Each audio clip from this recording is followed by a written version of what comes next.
لنا إلا ما علمتنا أنت العليم الحكيم. ربنا اغفر وارحم وتجاوز عما تعلم إنك أنت العزيز الأكرم وارفع عنا مقتك وغضبك يا أرحم الراحمين. أما بعد إخوة الإيمان sahabat Satil, para ustazah yang dirahmati Allah Subhanahu wa taala. Alhamdulillah Allah Subhanahu wa taala mengenankan kita untuk kedua kalinya di dalam Maidatul Ilmi. Semoga Allah Subhanahu wa taala senantiasa melimpahkan keberkahan kepada kita bi fadli al-ilmi wal ishtighal bil ilmi. Baik, kemarin sudah dibagi kelompok-kelompok untuk presentasi ilmu takhrij belum? Sudah ya? Asad. Sudah ada yang siap atau? Insyaallah. Mungkin untuk kan ini belum, Ustaz. Belum ya? Belum, Ustaz. Baik, insyaallah mungkin minggu depan kalau gitu ya. Tapi insyaallah, Ustaz. Insyaallah. Insyaallah. Baik, kalau kita akan baca kitab Imdadul Mughis tentang hadis as-sahih. Sudah ada yang punya kitabnya? Boleh dikomentari. Nah, untuk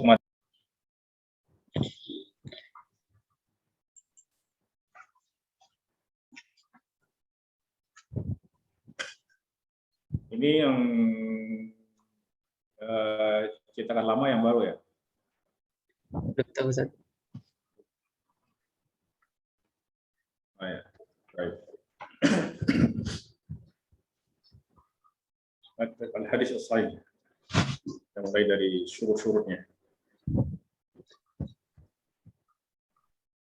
Angkat lagi di atas lagi, ke atas lagi. Ada lagi.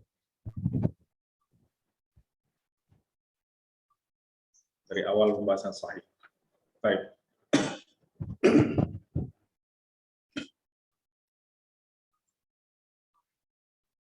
Kita ulang dari ta'rif al-hadis as-sahih.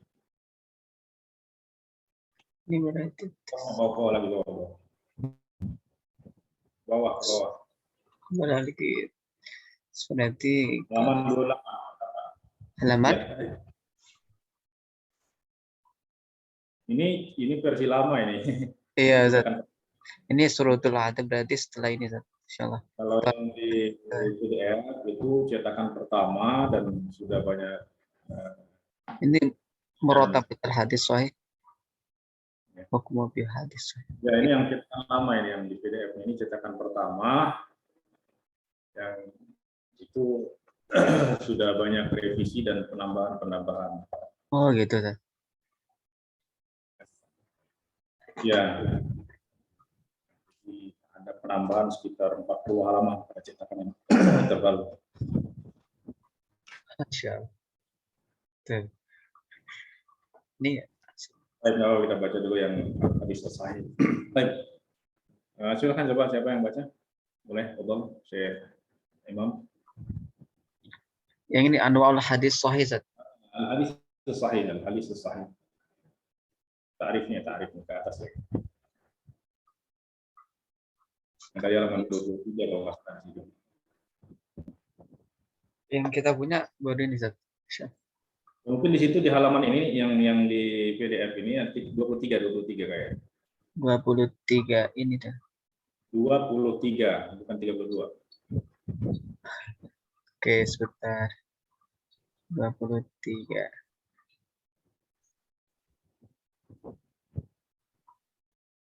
Ini masih bahas suratul hadis.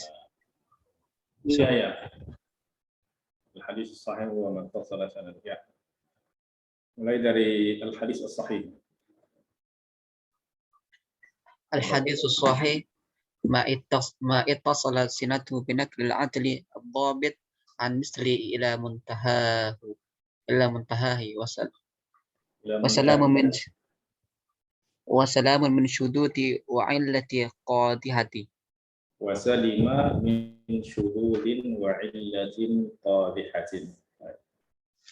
Jadi intinya hadis sahih itu adalah pertama ittasala sanaduhu, sanadnya bersambung, Yang kedua, diriwayatkan oleh orang yang adil, kemudian oleh orang yang juga dhabit, an mithli ila muntaha, dari awal sanad hingga akhir sanad itu memiliki kriteria yang sama.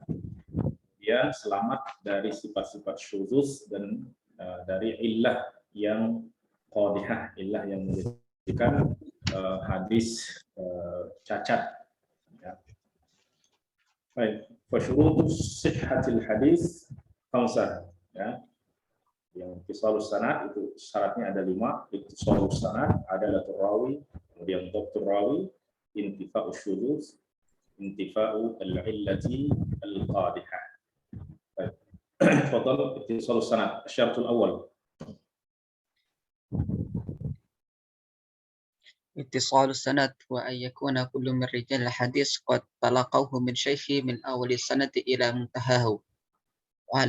وعلى هذا فالحديث المتصل هو ما سلم إسناده من السكوت فيه بحيث يكون كل من رجاله سمع ذلك المروي من شيخه.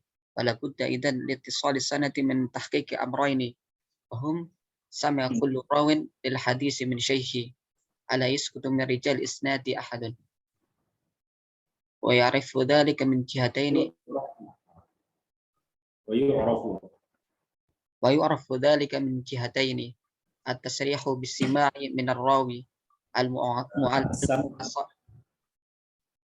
As-sama' ya, bukan simak. Kalau simak itu bahasa Indonesia. Bahasa Arab sama. بالسماع من الراوي المعاصرة مع إمكان اللقاء والسماع. Baik, yang pertama, syaratul awal di hadis as-sahih huwa ittisalus sanadi. Bersambungnya sanad. Apa arti bersambungnya sanad? Ayyakuna kullun min rijalil hadis qad talaqqahu min syaikhihi. Artinya semua perawi yang ada di dalam silsilah sanad hadis tersebut mendengar hadis itu dari gurunya. Ya, menerima hadis itu dari gurunya, min awalis sanad ila muntaha, artinya semua perawi dari awal sampai akhir semuanya mendengarkan langsung hadis tersebut, menerimanya langsung dari gurunya. Ya, artinya tidak terputus sanadnya, ya. Bukan seperti kabar burung yang tidak diketahui sumbernya. Ya, maka itu syarat pertama. Ya. Nah, sanad ini itu kalau kita analogikan dengan ya kehidupan kita sekarang itu ya seperti jaringan ya, jaringan komunikasi ya, seperti telepon misalnya. Maka kita akan mengatakan ya, kita ditelepon oleh sahabat kita, jaringannya bagus, sahih, ya, kita akan mendengar suaranya jelas. Ya, jadi seakan-akan orang itu berbicara di hadapan kita. Tapi kalau jaringannya nggak bagus, dhaif, sinyalnya dhaif, maka suara yang akan kita terima pun dhaif, lemah, dan bahkan mungkin terputus-putus. Ya. Nah, maka demikian juga seperti sanad ini. Kalau sanadnya sahih, itu seakan-akan hadis ini kita dengar langsung dari Rasulullah SAW. Ya. Tetapi kalau sanadnya terputus, ya maka kita akan mengatakan kok ya hadisnya menjadi lemah. Ya, sebenarnya bukan hadisnya yang lemah, tetapi jaringan sanadnya yang lemah. Ya, oleh sebab itu kalau kita menerima telepon, kemudian jaringannya nggak bagus, suaranya itu kok lemah, sehingga kita mengatakan kok suara kamu kecil sekali gitu. Padahal dia sudah teriak-teriak. Nah, tetapi bukan karena suara orang yang berbicara yang lemah kepada kita, tetapi jaringannya yang tidak mampu menyampaikan kepada kita dengan utuh. Maka demikian juga hadis itu dikatakan lemah, ya bukan lidzatil hadis, tetapi lidzatis sanad, ya karena sanadnya atau jaringan yang mengantarkan hadis itu kepada kita yang lemah, sehingga kita katakan lemah. Wahakadza. Nah, maka ittisalus sanad itu artinya semua orang dari setiap perawi itu menerima hadis tersebut dari gurunya dari awal sanad ila muntahahu bi tariqin min turuqit tahammul al-mu'tabarah. Ini itu nggak ada dalam cetakan yang lama, ada tambahan bi tariqatin min turuqit tahammul al-mu'tabarah, dengan salah satu cara tahammul yang memang sudah diakui oleh para ulama. Ya, di antaranya adalah as-sama', ya, di antaranya ada al-qira'ah, di antaranya adalah al-'ard, di antaranya adalah al-iznu, di antaranya adalah al-kitabah, di antaranya adalah al-i'lam, di antaranya adalah al-wasiyah, dan seterusnya seperti yang memang sudah dibahas oleh para ulama tentang cara-cara yang mu'tabarah di dalam menerima riwayat. Ya. Nah, maka wa ala hadza fal hadits al muttasil huwa ma salima isnaduhu min suqut. Maka yang dinamakan hadis yang muttasil, hadis yang sanadnya bersambung, adalah yang sanadnya itu selamat dari keterputusan. Ya, selamat, jadi kita mengatakan suara yang kita dengar dalam telepon itu jelas apabila sinyalnya bagus, apabila jaringannya bagus. Demikian juga hadis apabila jaringannya, apabila sanadnya bagus, maka kita akan mengatakan hadis ini adalah hadis yang sahih. Nah, dari mana kita mengetahui bahwa orang tersebut mendengar, betul-betul mendengar dari gurunya, padahal mereka yang ada di dalam sanad ini sudah meninggal jauh ataupun hidup di masa yang sangat jauh dari masa kita, sehingga kita tidak bisa mendengar langsung, melihat langsung mereka mendengar atau tidak. Ya. Nah, dari mana kita bisa memastikan bahwa mereka itu mendengar dari gurunya? Pertama, untuk memastikan bahwa sanadnya itu bersambung, maka kita harus memastikan dua hal, ya, meneliti dua hal. Yang pertama adalah sama'u kulli rawin lil hadis min syaikhihi. Jadi dianggap hadis sanadnya bersambung adalah bahwa setiap perawi mendengarkan riwayat tersebut dari gurunya. Yang kedua, alla yasquta min rijalil isnadi ahad. Yang dimaksud dengan bersambung itu tidak ada keterputusan di antara mata rantai sanadnya. Ya, karena kalau sampai terputus artinya tidak diketahui sumbernya. Fulan ini mendengar dari siapa? Nggak tahu. Maka ini menjadi riwayat yang tidak seperti tidak ada sumbernya. Ya. Nah, dari mana kita mengetahui dua hal ini? Wa yu'rafu dzalika min jihataini. Ya, karena kita hidup di masa yang jauh daripada perawi, maka kita hanya memiliki dua cara saja untuk dapat memastikan bahwa perawi ini mendengar. Yang pertama adalah at-tasrihu bis-sama'i minar rawi, yaitu ada pernyataan jelas dari perawi bahwa dia mendengar.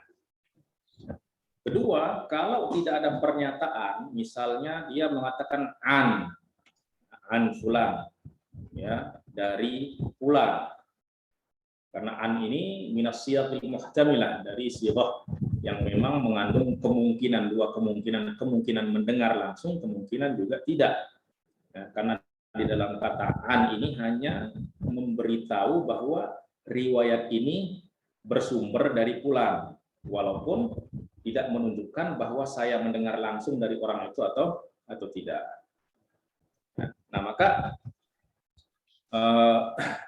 yang kedua, kalau seandainya tidak ada pernyataan jelas, maka langkah yang selanjutnya adalah kita harus menelusuri, memeriksa al-mu'asarah. Apakah kedua perawi ini, al-rawi wal marwi anhu, itu betul-betul mu'asarah,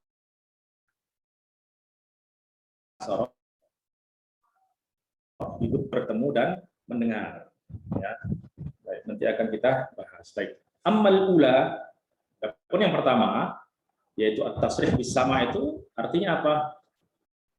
Atau ma fi hukmihi, atau yang masuk di dalam hukum at-tasrih bis-sama'. Ya. Misalnya apa? An yaqula ar-rawi haddatsana wa haddatsani, sami'tu wa akhbarana wa akhbarani wa qara'a alaina.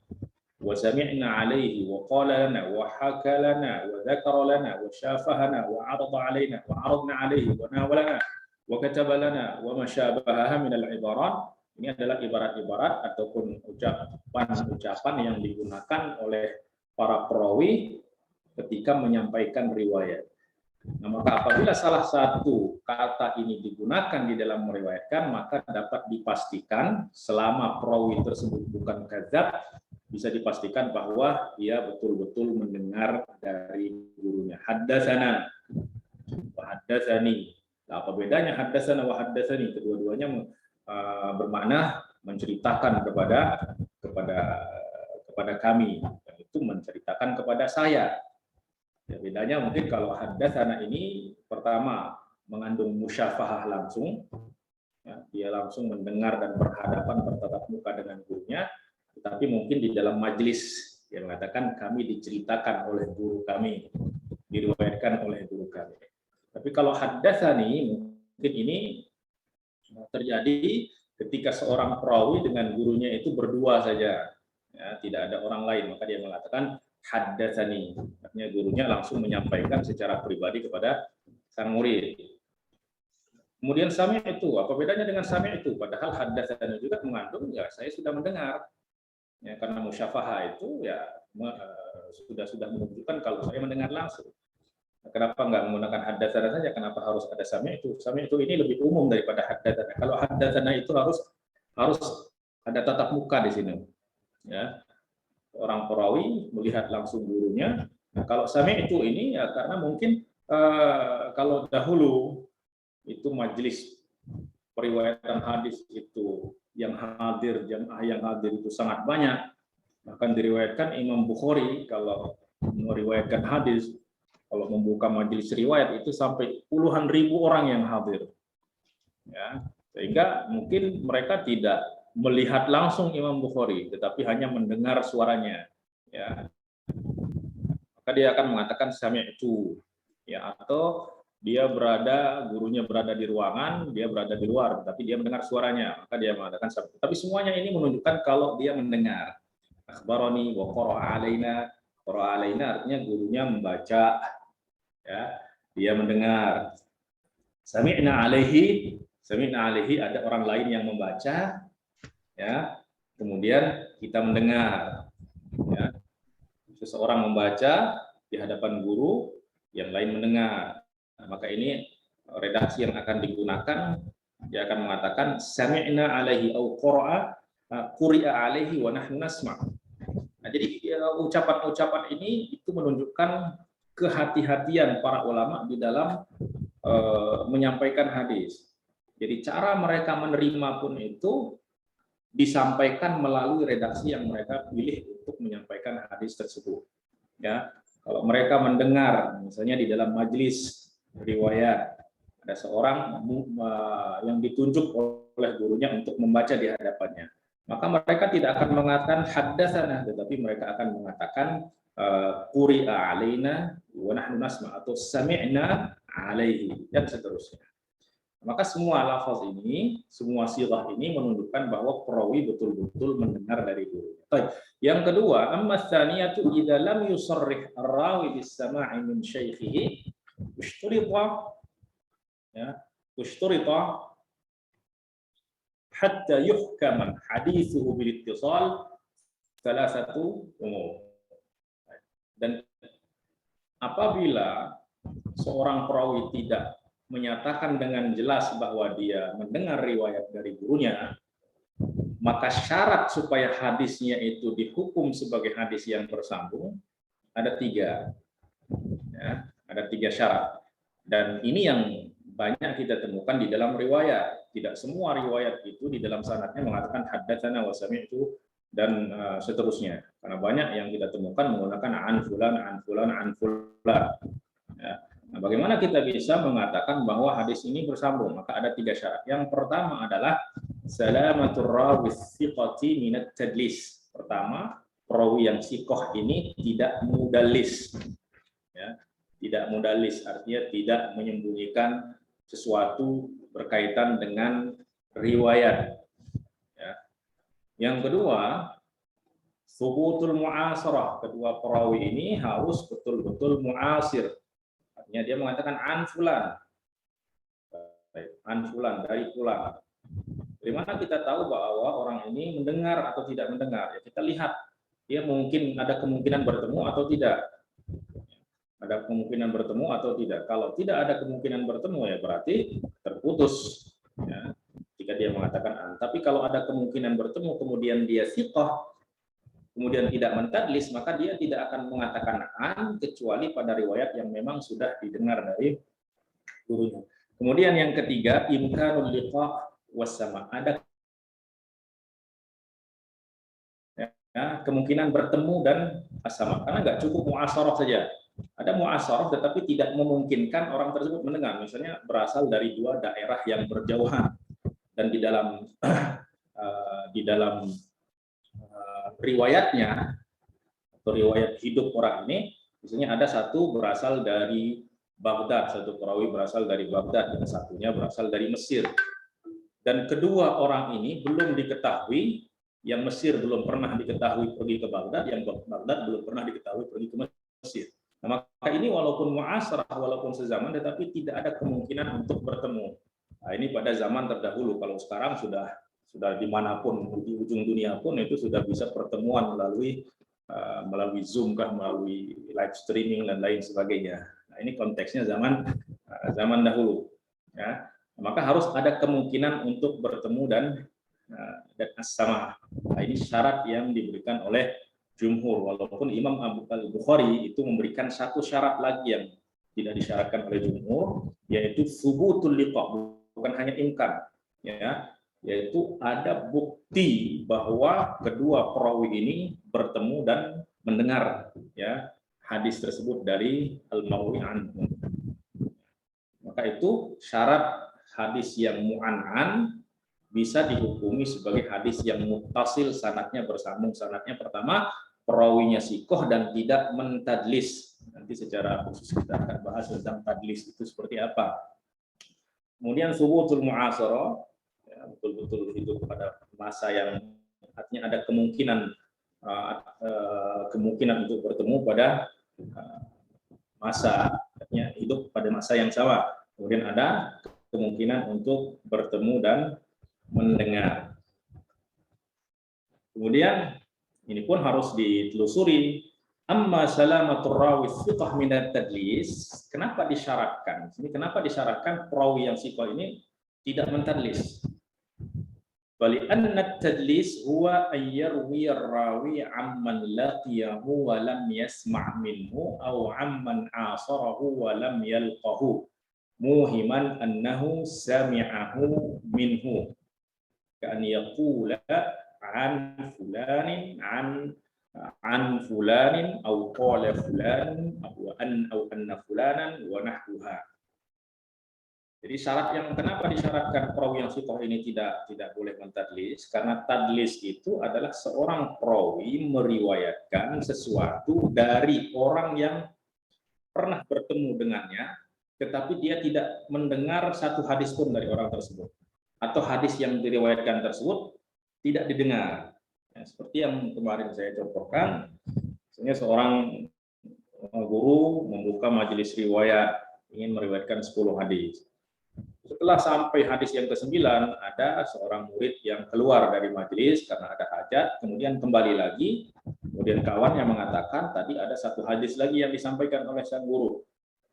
Apa hadisnya? Disampaikan oleh kawannya. Nah, ketika orang yang murid yang satu ini yang tadi keluar dari majelis ini nanti meriwayatkan hadis tersebut, dia justru menyandarkannya kepada gurunya, padahal dia tidak mendengar hadis tersebut dan mengatakan an syaikhina misalnya. Betul hadis ini dari syaikhina, tetapi apakah dia dengar atau tidak itu yang jadi masalah. Dan ternyata di sini dia tidak mendengar, tapi dia mendengarnya dari kawannya. Tapi karena mungkin dia gengsi untuk mengatakan riwayat ini dari kawannya, sehingga dia menyamarkannya. Perilaku menyamarkan inilah yang dinamakan dengan tadlis. Nah, orang yang memiliki kebiasaan seperti itu, maka ketika dia mengatakan an fulan, maka dijeneralisasi hukumnya itu bahwa hadisnya dikategorikan sebagai hadis yang munqati' sanadnya. Kenapa? Karena dia biasa mentadlis, ya, sehingga diragukan ketika dia mengatakan an itu bisa diterima. Di antara misalnya contoh dari ulama yang fiqh, rawi yang fiqh, tetapi sering mentadlis, sering menyamarkan riwayat. Di antaranya adalah Qatadah bin Du'amah As-Sadusi. Dia adalah seorang tabi'in yang fiqh, tetapi sering menyamarkan riwayat. Sehingga Imam Syu'bah Ibnul Hajjaj itu kalau meriwayatkan dari Qatadah, beliau mengatakan kuntu atatabba'u fama Qatadah. Fama qala haddatsani katabtu anhu wa ma qala an taraktuhu. Saya kalau meriwayatkan dari Qatadah, mendengar riwayat dari Qatadah, itu saya perhatikan mulutnya.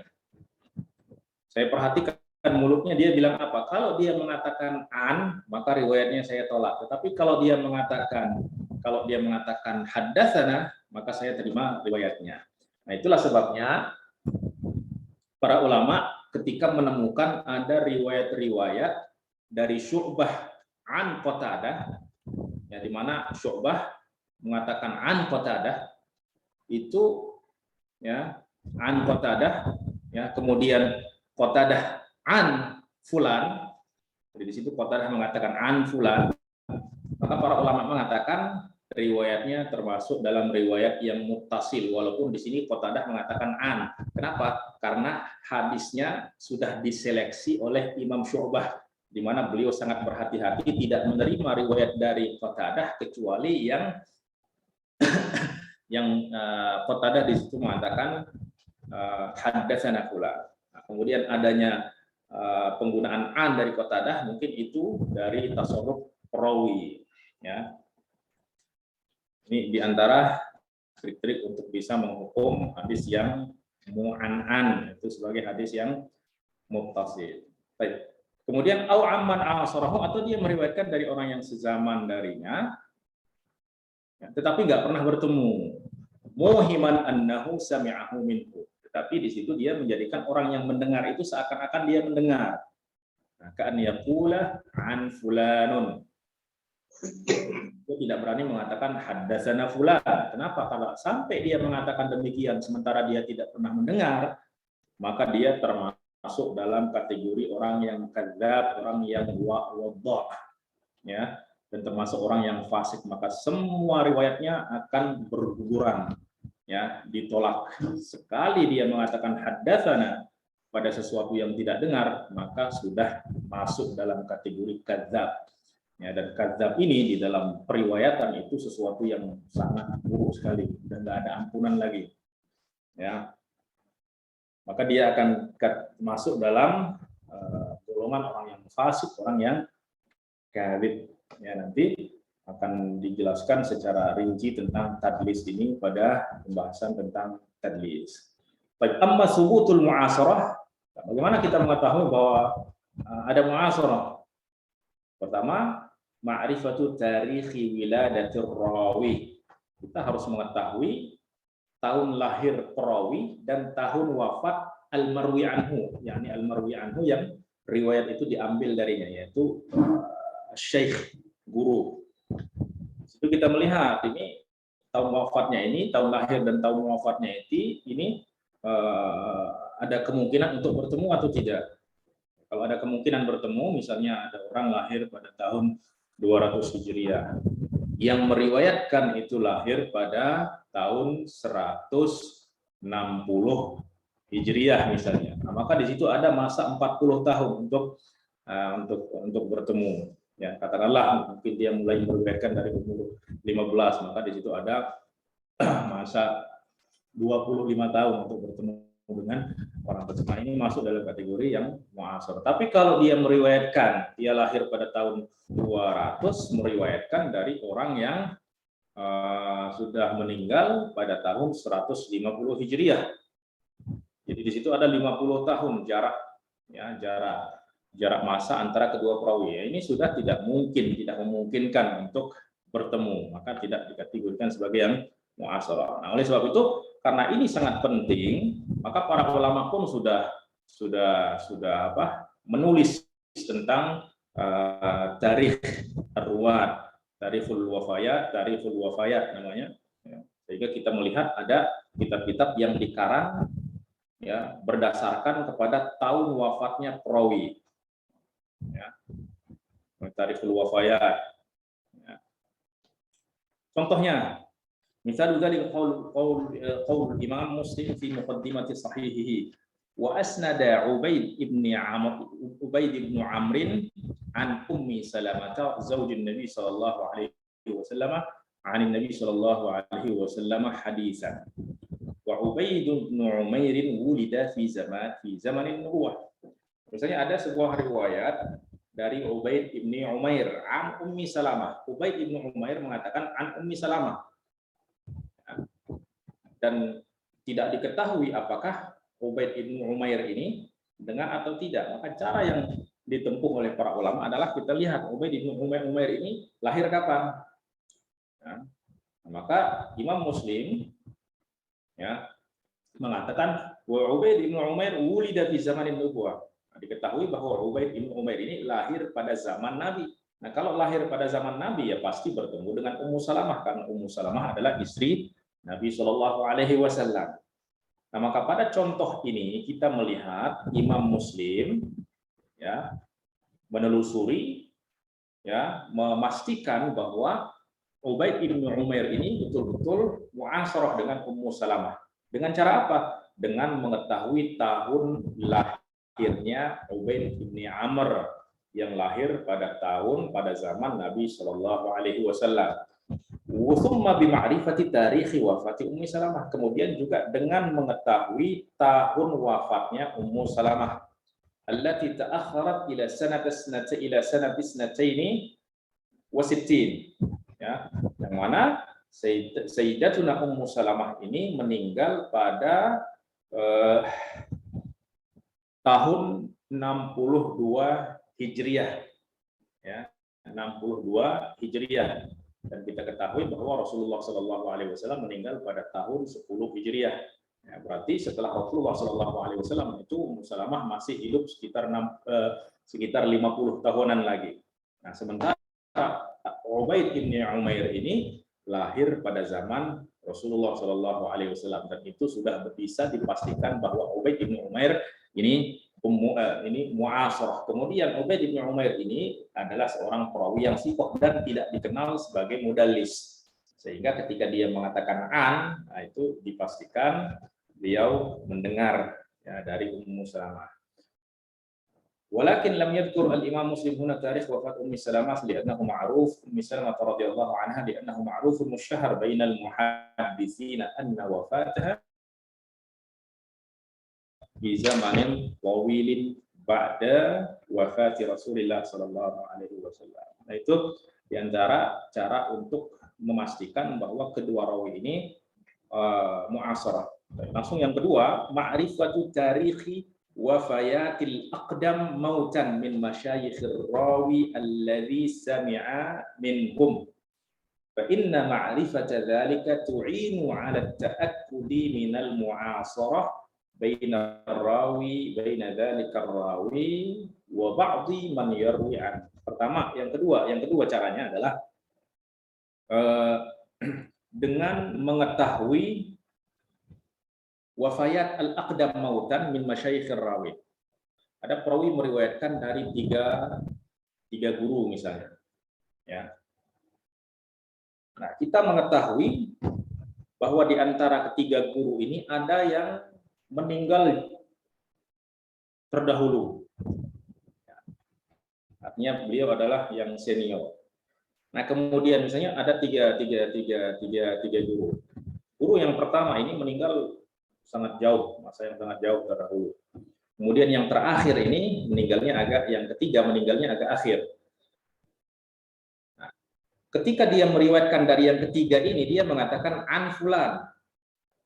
Sehingga kita bertanya, ini dia pernah bertemu atau tidak? Maka dengan kita melihat bahwa ternyata perawi ini juga meriwayatkan dari orang yang lebih senior dari yang ketiga ini, maka kita bisa memastikan kalau dia bertemu dengan yang lebih senior, maka otomatis akan bertemu dengan yang lebih junior. Nah, ini juga cara ini juga ditempuh oleh Imam Muslim di dalam memastikan salah seorang perawi itu bertemu dengan salah seorang syuyukh. Contohnya di dalam Muqaddimah Imam Muslim beliau mengatakan wa asnada Abdurrahman ibnu Abi Layla an Anas bin Malik an Nabi sallallahu alaihi wasallam. Jadi Abdurrahman ibnu Abi Layla itu menyandarkan riwayat kepada Anas bin Malik an Nabi sallallahu alaihi wasallam.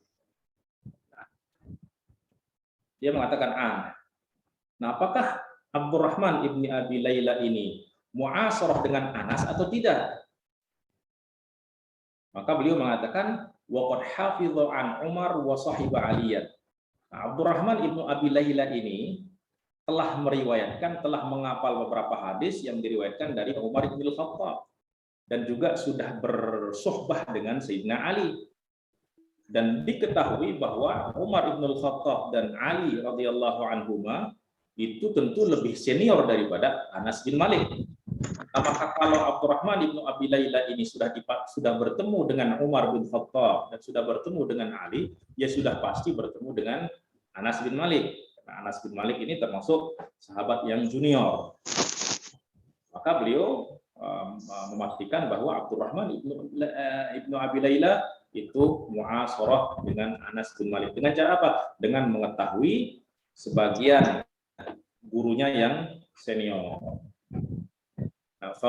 وقد حافظ عن عمر بن الخطاب وصحب عليا يثبت معاصرة عبد الرحمن بن أبي ليلى لأنس بن مالك. Nah, itu ketika dia mengatakan bahwa Abdurrahman bin Abi Layla ini sudah bertemu dengan Umar dan Ali, itu membuktikan bahwa dia pasti mu'asharah dengan Anas bin Malik.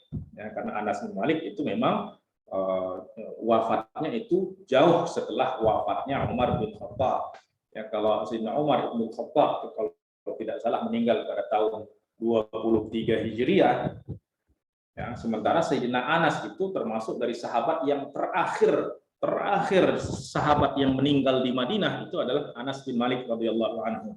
Ya, sahabat yang paling terakhir meninggal di Madinah adalah Sayyidina Anas bin Malik, dan termasuk sahabat yang panjang umurnya, diberikan keberkahan di dalam harta dan anaknya berkat doa Rasulullah Shallallahu Alaihi Wasallam, Allahumma barik lahu fi malihi wa fi ahlihi, sehingga beliau memiliki keturunan yang sangat banyak sekali. Ya, bahkan anak dan keturunannya itu, anak dan cucunya itu sampai ratusan orang. Bahkan sebagian cucunya sudah meninggal, beliau masih hidup. Ya. Nah, itu di antara cara membuktikan kalau perawi ini mu'asharah, yaitu dengan melihat dia bertemu dengan orang yang lebih senior, ya maka itu membuktikan kalau dia itu juga mu'asharah dengan yang junior.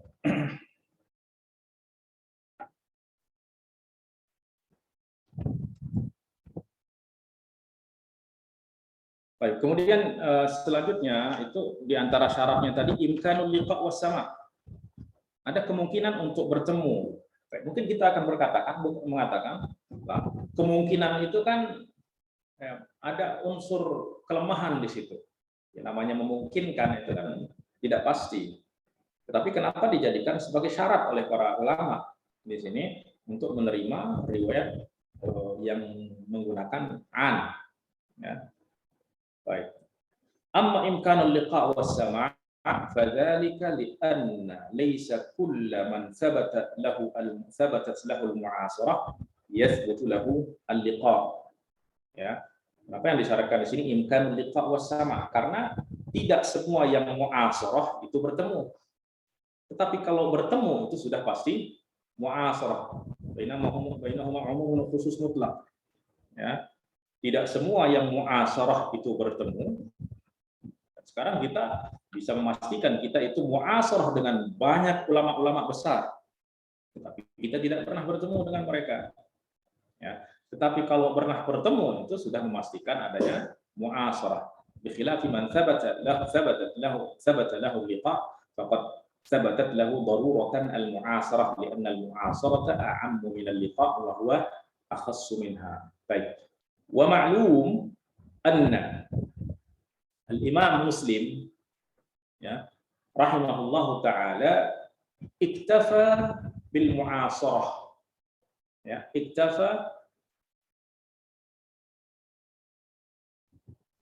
fil ittisal bi syartil mu'asarah ma'a imkanil liqa. Jadi Imam Muslim di dalam syaratnya yang ditetapkan di dalam sahihnya itu bahwa perawi ini apabila dia menggunakan lafaz an, maka cukup ya untuk dipastikan bahwa hadisnya ini muttasil, cukup dengan membuktikan bahwa kedua perawi ini, ar-rawi wal marwi anhu, itu mu'asarah, kemudian ada imkanul liqa.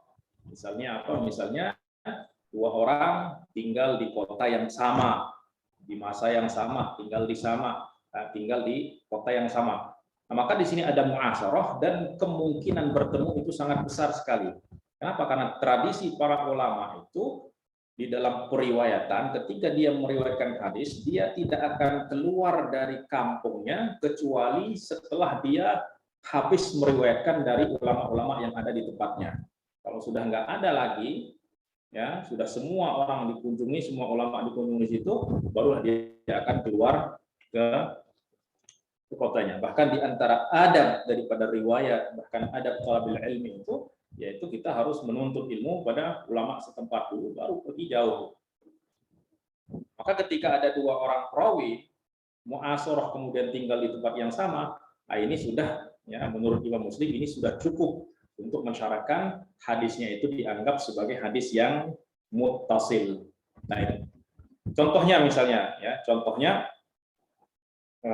jumhur mensahihkan riwayatnya Muhammad bin Abdullah al-Mulaqab bin Nafsi Dzakiyah, ya, antara keturunan Sayyidina Ali radhiyallahu anhu, an Abi Zinad, ya an Abi Zinad.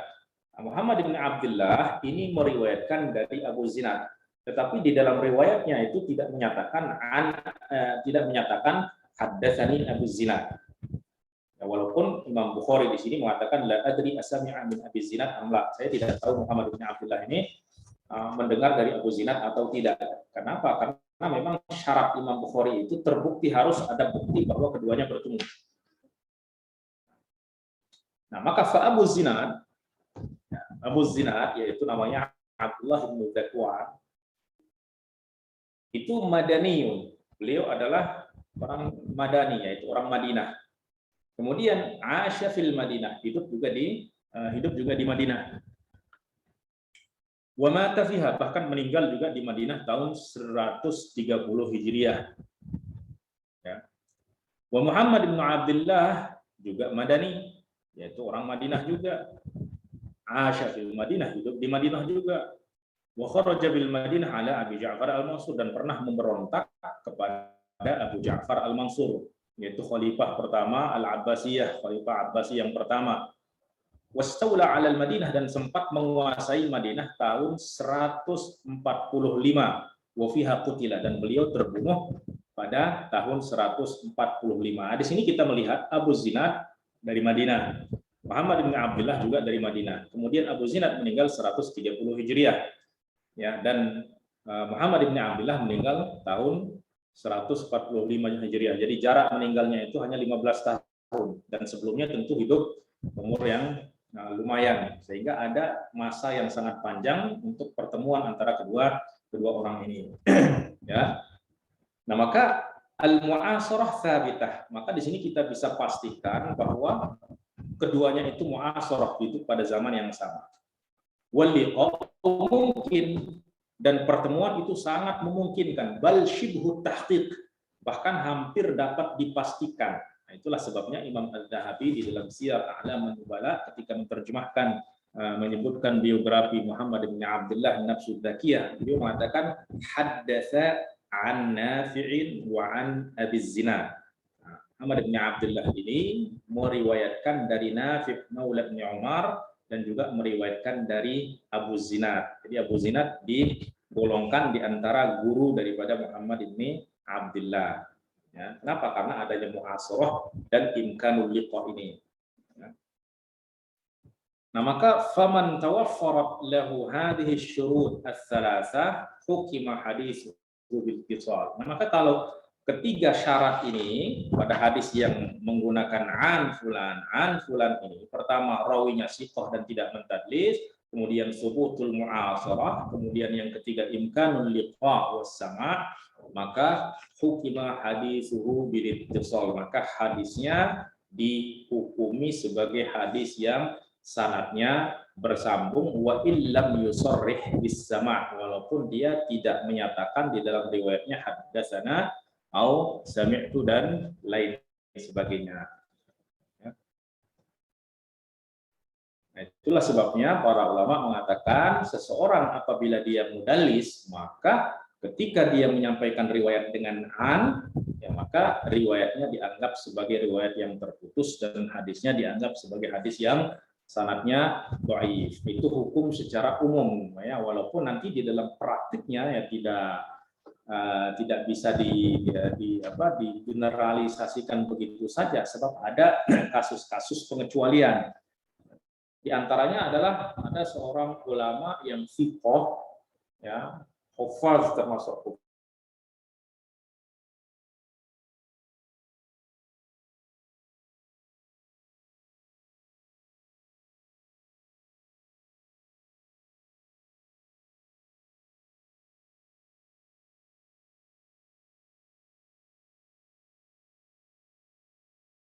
pengecualian, kecuali dia meriwayatkan dari Atha ibni Abi Robah.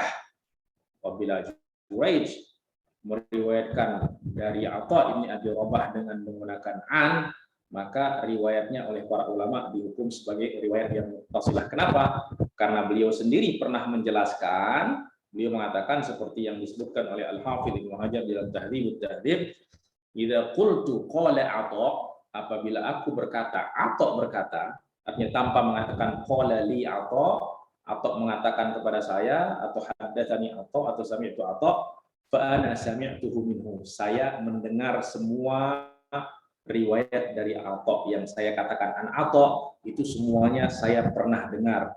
Wa in lam aqul sami'tu, walaupun saya tidak mengatakan sami'tu ya.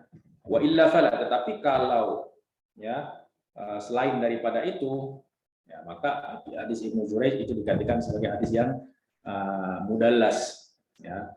Nah, kenapa dia ada pengecualian dari hadis Atha? Ya karena memang beliau sendiri mengatakan semua yang saya katakan an Atha, oleh Atha, semuanya saya pernah dengar walaupun saya tidak mengatakan sami'tu. Ya, karena termasuk beliau adalah orang yang mulazamah dengan Atha ibnu Abi Rabah, yaitu salah seorang murid daripada Sayyidina Ibnu Abbas. Beliau mulazamah selama 18 tahun. Ya. Nah, ini hal-hal yang perlu diperhatikan untuk memastikan bahwa hadis itu sanadnya muttasil, ya, terutama pada riwayat-riwayat yang sering kita jumpai. Di situ ada menggunakan an fulan. Ya. Itu sangat penting sekali nanti ketika kita mentakhrij, kemudian dirasa-asanid, kemudian mau menghukum hadis tersebut. Ya, maka kita di antara yang harus kita perhatikan adalah hal-hal yang tadi di atas. Ya. Dan takhrij ini memang akan selalu kita lakukan apapun ilmu yang kita geluti ketika kita ingin meneliti, misalnya ketika kita ingin meneliti sebuah kitab, tadi manuskrip, takhrij dan lain sebagainya, maka mau tidak mau akan berinteraksi dengan ilmu takhrij ini. Ya.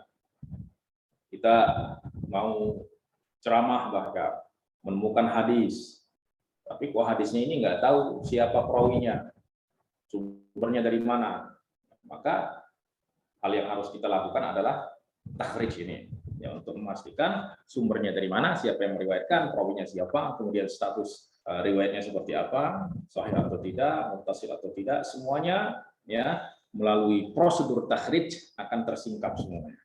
Nah, itu syarat yang pertama berkaitan dengan ittisalus sanad. Ya. Baik. Syarat tsani, ya. Syarat tsani. Siapa yang baca lagi? Silakan. Ya Allah, ashifuna bi aswatikum al-jamilah. Tafadhal Ustaz Nasrullah. Insyaallah. تفضل.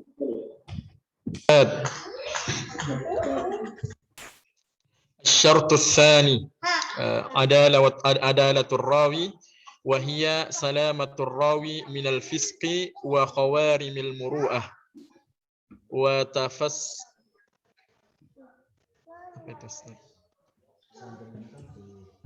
وتفسر التقوى بأنها اجتناب الأعمال السيئة من الشرك والفسق والبدعة، والمروءة تعاطي المرء ما يستحسن وتجنبه ما يسترذل، وصيانة النفس عن الأدناس وما يشينه عند الناس، وهي تختلف باختلاف الأمكنة والأزمنة. فالعدل هو المسلم البالغ العاقل السالم من الفسق بارتكاب كبيرة أو إصرار على صغير مع سلامته مما يخل المروءة. ويتبين مما سبق أن شروط العدالة 5: الإسلام، البلوغ، العقل، التقوى، المروءة.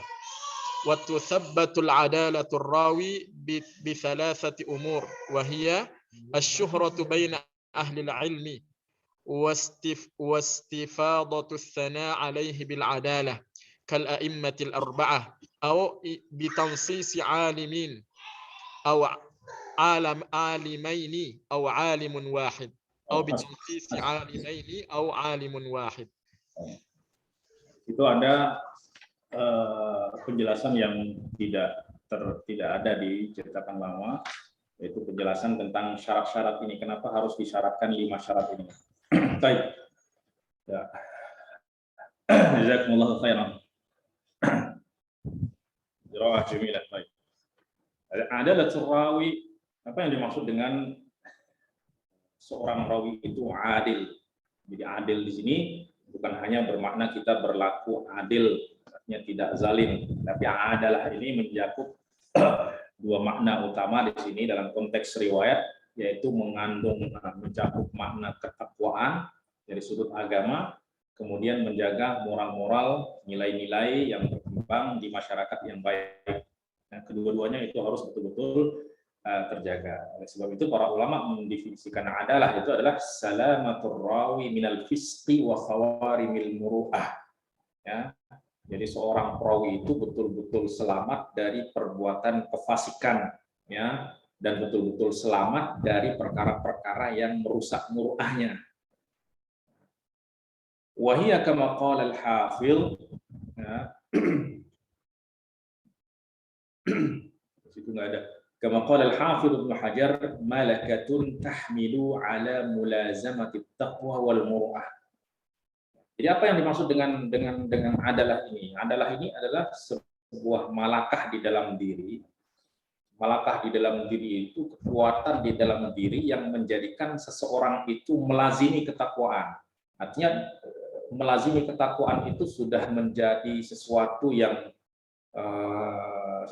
pasti di dalam dirinya. Artinya dirinya itu terdorong untuk senantiasa melazimi ketakwaan dan menjaga muru'ah. Jadi bukan masih tahap mujahadah. Kalau mujahadah itu orang masih berupaya keras untuk menjadi orang yang bertakwa. Tapi kalau sudah takwa itu ada makna takwa itu ada di dalam diri, jadi itu bukan lagi usaha, tetapi sudah menjalani ketakwaan itu sendiri. Nah, adalah adanya malakah itu di dalam diri yang menjadikan seseorang itu melazimi ketakwaan. Melazimi ketakwaan artinya apa? Ijtinabul a'mal as-sayyi'ah, ya.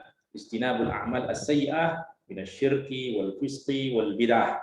Ya, jauh daripada kesyirikan, jauh daripada kefasikan, jauh daripada dari bid'ah. Ya, walaupun nanti dalam bid'ah ini memang ada rinciannya, karena ada bid'ah yang mukaffirah, ada bid'ah yang mufassiqah, ada yang ghair mukaffirah atau ghair mufassiqah. Maka itu ketika seseorang kita temukan nanti ibarat para ulama yang menyifatinya fulanun min ahlil bid'ah, maka bid'ah apa yang dimaksud gitu.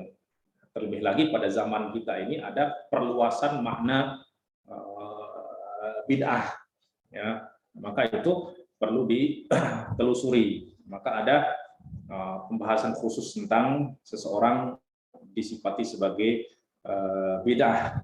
Ya, baik. Kemudian al-muru'ah itu apa? Al-muru'ah ta'atil mar'u ma yustahsan. Jadi seseorang itu melakukan apa yang dianggap baik dan kembali kepada nilai-nilai moral ya yang baik yang berkembang di dalam masyarakat yang baik. Ya, syaratnya adalah ya dalam masyarakat yang baik, karena kalau masyarakatnya yang nggak baik maka yang baik itu menjadi tidak baik dan yang tidak baik itu menjadi baik. Wa tajannubuhu ma yustadzal, dan dia juga harus menjauhi apa yang sesuatu yang menjadikan dia ataupun sesuatu yang dianggap buruk di dalam masyarakat. Ya, walaupun mungkin tidak ada nas ya yang sharih daripada agama menyatakan perbuatan itu tidak baik, tetapi apabila dianggap di dalam masyarakat yang baik sesuatu yang tidak baik, maka kita harus menjauhinya. Supaya apa? Karena tujuan daripada semua itu bagaimana apa yang kita sampaikan itu diterima oleh orang yang mendengar. Ya, maka orang akan mendengar kita pertama kalau kita adalah tergolong dari orang yang soleh, orang yang bertakwa. Yang kedua, kita juga tidak melanggar tata krama, tidak melanggar nilai-nilai, aturan-aturan yang ada di dalam masyarakat tersebut. Ya. Misalnya kalau kita contoh sederhana saja, ya. Misalnya kita di negara kita ada, ataupun di mana-mana di dunia ini ada aturan, misalnya mentaati aturan lalu lintas. Ya, hanya kita mengendarai pun di situ ada aturannya, gitu, yang telah diatur oleh negara setempat. Ya. Nah, ketika kita melanggar itu, secara hukum di dalam masyarakat, di dalam negara, kita dianggap sebagai orang yang tidak baik. Ya, coba bayangkan kita naik kendaraan, kemudian melihat lampu merah, langsung ditabrak saja lampu merah tersebut. Kemudian orang-orang melihat. Ya. Kemudian setelah itu kita datang ke masjid untuk memberi ceramah. Dan tadi ada orang yang melihat kita melanggar lampu merah, nggak mempedulikan lampu merah tersebut. Nah, maka orang yang melihat kita itu sudah akan menganggap kita, oh ini untuk apa didengar, katanya, nggak taat aturan, katanya. Nah, maka hal-hal sedemikian itu juga harus diperhatikan. Oleh sebab itu muru'ah ini adalah sesuatu yang dianggap baik ataupun aturan-aturan yang ya artinya kita harus taat kepada aturan-aturan yang memang sudah ditetapkan di dalam satu tempat. Dan tentu ini kembali ya perbedaannya kembali kepada bikhtilafil al-mumkinah, ya dari setiap tempat itu berbeda, setiap zaman juga berbeda. Nah, maka fal adl, jadi orang yang dikatakan adil, nah, kenapa tidak mengatakan adil? Karena menggunakan adil, ya seharusnya menggunakan adil, fulanun adilun, tapi kok menggunakan fulanun adilun. Sementara adilun itu adalah isim masdar, bukan isim fa'il, ya karena ketika seseorang disifati sebagai adil, jadi seakan-akan sifat itu sudah menjadi karakternya, menjadi bagian dari dirinya, bukan menjadi hanya pelaku keadilan. Ya. Mereka berbeda dengan pelaku keadilan dengan orang yang betul-betul adil. Ya. Kalau adil itu sudah menjadi bagian dari dirinya. Nah, siapa itu? Al-Muslim. Pertama syaratnya dia harus Muslim. Kedua syaratnya harus baligh. Ketiga syaratnya harus akil. Keempat syaratnya salim minal fisqi, ya, selamat dari perbuatan fasik. Apa itu perbuatan fasik? Berbuat dosa besar atau terus-menerus melakukan dosa kecil. Ya, karena dosa kecil apabila dilakukan terus-menerus itu akan berubah menjadi kabirah. Ma'a salamatihi mimma yufillu bil muru'ah. Maka syurutul adalah di sini ada 5: al-Islam, al-bulugh, al-aqlu, at-taqwa, al-muru'ah. Kenapa 5 syarat ini disyaratkan, gitu? Kenapa nggak cukup Islam saja? Harus ada bulugh, harus ada aql, ada taqwa, dan ada muru'ah. Jadi ketika orang dikatakan fulanun adil, maka artinya dia sudah melengkapi kelima syarat ini. Baik, amma syaratul Islam fa liqaulihi ta'ala mimman tardawna minasy syuhada wa ghairul muslim laisa min ahli ridha qat'a. Ya, artinya bagaimana kita bisa menerima riwayat tentang agama kita dari orang yang tidak beriman kepada agama kita. Ya, karena riwayat ini berkaitan dengan kepercayaan. Bagaimana orang yang tidak beriman dengan agama kita bisa dipercaya meriwayatkan, ya, bisa dipercaya menyampaikan riwayat yang benar tentang agama yang tidak dia imani sendiri. Ya, maka ghairul muslim laisa min ahli ridha. Berbeda kalau seandainya misalnya ada orang kafir mendengar hadis dari Rasulullah Shallallahu Alaihi Wasallam, kemudian dia masuk Islam. Apa yang dia dengarkan ketika dia kafir disampaikan setelah dia masuk Islam, maka itu nggak ada masalah. Ya, nggak ada masalah. Para ulama mengatakan riwayatnya diterima. Kenapa? Li'annal ibrata indal ada. Karena yang dilihat di sini kapan dia menyampaikan ini. Ya, dari itu banyak ditemukan di dalam riwayat-riwayat menceritakan perawi sahabat menceritakan peristiwa yang berlaku ketika dia masih belum masuk Islam, diceritakan setelah masuk Islam. Ya. Kemudian yang kedua al-bulugh li'annahu manat tahammulil mas'uliyah wal ilzamil wajibat wa tarkil mahdhurat. Adapun baligh ini ya memang manat tahammulil mas'uliyah, seseorang itu akan dibebani dengan pembebanan syariat itu ya ketika sudah baligh. Ya. Kemudian yang ketiga al-aqlu, kenapa? Li'annahu manatun li husuli sidqi wa dhabtil kalam. Karena orang yang berakal itu ya dengannya kita bisa dia akan bisa bertindak jujur dan bisa mengatur kata-katanya. Kalau orang-orang yang tidak ada akal ya omongannya kan ngelantur lah, sehingga tidak bisa dipercaya. Kemudian takwa, kenapa? Takwa itu adalah istinabul kabair wa tarkul israr 'ala as-saghair. Ya, sehingga orang yang seperti ini ya tentu dipercaya riwayatnya, dan banyak di dalam Al-Qur'an menyatakan kita menerima riwayat dari orang-orang yang bertakwa. Di antaranya adalah firman Allah Subhanahu wa taala, ya ayyuhalladzina amanu in ja'akum fasiqun binaba'in fatabayyanu. Nah, di sini kita disuruh berhati-hati untuk menerima riwayat dari orang yang fasik. Artinya orang yang bertakwa enggak ada masalah. Kemudian Allah Subhanahu wa taala berfirman, wa asyhidu zawa adlin minkum, zawai adlin minkum. Jadi kita diperintahkan untuk mempersaksikan orang-orang yang adil. Kemudian qauluhu ta'ala wa mimman tardawna minasyuhada, dan seterusnya. Kemudian al-ittisab bil muru'ah yang terakhir. Kenapa harus ada muru'ah? Ya, karena muru'ah itu seperti yang tadi dijelaskan, tarku ma yukhillu biha, meninggalkan perkara-perkara yang menjadikan muru'ah seseorang itu tercoreng, nama baiknya tercoreng. Ya, walaupun dia orang yang soleh, orang yang bertakwa, tapi kalau nama baiknya itu rusak karena melakukan sesuatu yang dianggap baik di dalam masyarakat, ya maka orang tidak akan mempercayainya. Wa huwa kullu ma yahuttu min qadril insan fil urfil ijtima'i as-sahih.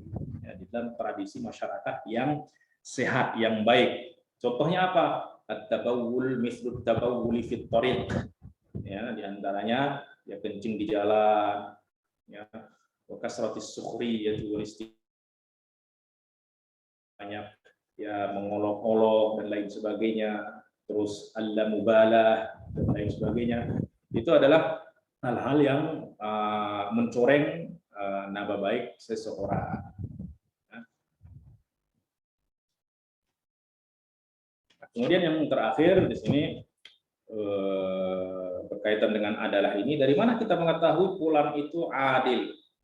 Ya, padahal perawi yang ada di hadapan kita sekali lagi juga orang-orang yang telah terdahulu meninggal yang jauh dari masa kita. Bagaimana kita bisa menghukum orang ini sebagai fulan yang adil? Ya, maka kita tidak punya cara kecuali dengan data-data yang sudah direkam oleh para ulama dan ditulis. Ya, maka yang pertama adalah itu dapat dibuktikan dengan asyuhratu baina ahlil ilmi. Orang ini masyhur, artinya dia memang semua ahli ilmu sudah mengenalnya baik dan termasuk dari orang yang baik.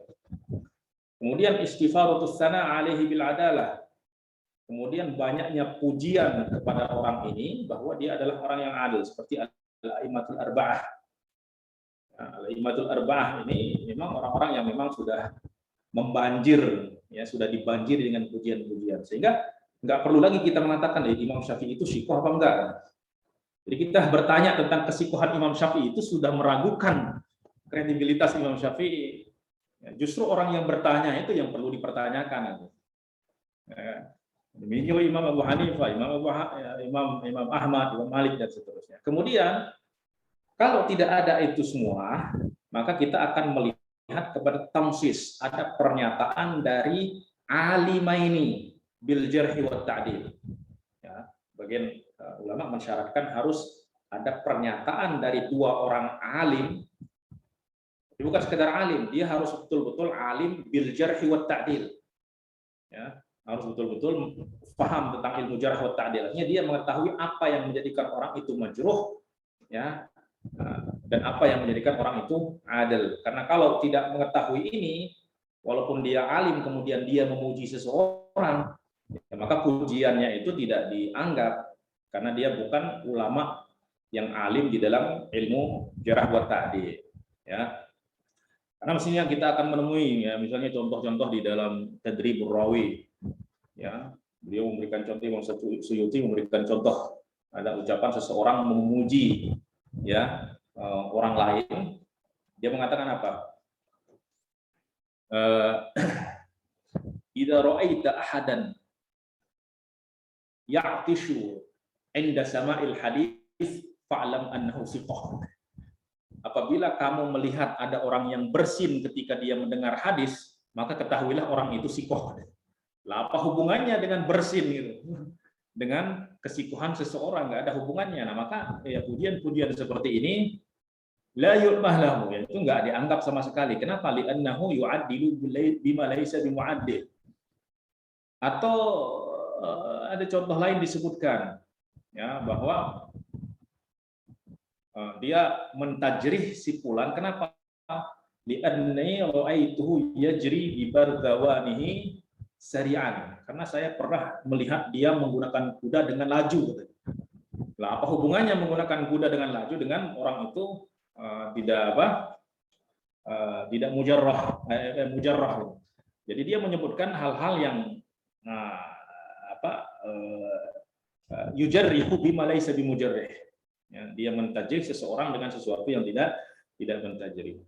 Tapi mungkin dalam konteks kita pada saat ini, kalau kita mengatakan saya melihat orang ini ngebut-ngebut, ya, menggunakan kendaraannya di kampung, nah, itu bisa saja kalau itu, ya. Nah, tapi kalau yang disebutkan itu secara umum, saya pernah melihat dia mengendarai kuda dengan cepat, gitu.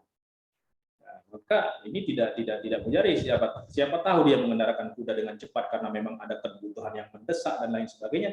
Jadi ini sama sekali bukan, walaupun ada pujian dari mereka, ya, bahkan yang mengucapkan itu adalah Imam Syu'bah, ya, tetapi itu tidak mu'tabar. Kenapa? Li'annahu yujarrihu bima laysa bimujarrih. Maka yang dianggap itu adalah tamsis. Apabila ada seorang alim bil jarhi wa ta'dil mengatakan dia siqah, maka itu adalah yang dianggap. Au alimun wahid, atau sebagian ulama mengatakan cukup satu orang alim, tetapi alim bil jarhi wa ta'dil mengatakan fulan ini siqah, selama tidak ada alim lain yang mengatakan dia dhaif, dia tidak siqah, nah, maka itu sudah bisa kita pastikan atau kita kategorikan sebagai perawi yang adil, ya, perawi yang riwayatnya diterima, insyaallah, ya. Baiklah, mungkin untuk pertemuan kali ini kita cukupkan sampai syarat yang pertama, ya, syarat kedua, ya, syarat tsani, yaitu syaratul adalah.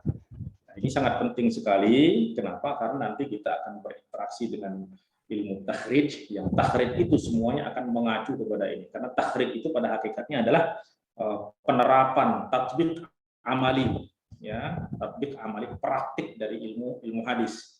Dalam ilmu hadis kita mengetahui teori-teorinya, ya, praktiknya itu nanti di dalam ilmu takhrij dan dirasatul asanid. Ya, apa yang telah kita pelajari di dalam ilmu hadis itu akan sangat membantu sekali di dalam kita mentakhrij hadis. Baiklah, sahabat-sahabat yang dimuliakan Allah Subhanahu wa taala, ya, kita cukupkan dulu sampai syarat ketiga.